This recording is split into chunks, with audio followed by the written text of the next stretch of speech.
আসসালামু আলাইকুম। আপনারা বাকি কেমন আছেন? আলহামদুলিল্লাহ আমরা ভালো আছি। তো মনে করেন নিয়ে নয় আজকে একটা ডেজার্ট রান্না করিয়াম। তো এটা লাই যে দেখলেন তো গাজর কুচি, কুচি করে লইছি। এবার গাজরটা চিপড়ে লইতে হইব যেন গাজরের রস না থাকে। এনে তাই চিপি, চিপি লইতে আসছি গাজর। একদম ভালো করে চিপবেন। আপনি কারো শত্রু থাকলে যেনা চিপবেন হিন্নাভাবে চিপবেন আরকি। তাই দুধের একদম ঘন করে লইছি গরুর দুধ। এই তো সাবু সিদ্ধ করে লইছি আরকি। আর সেমাই এই ৩ টা দিয়ে আজকে ডেজার্টটা রান্না করিয়াম।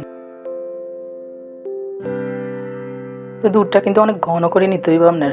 তাহলে মজা লাগবে ডেজার্টটা। এই তো সেমাই দিয়ে দিছি, গাজর দিয়ে দিছি। এবার সাবুদানা দিয়ে দিলাম। একটা, একটা করে দিয়ে দিবেন আর মিশাইবেন আরকি।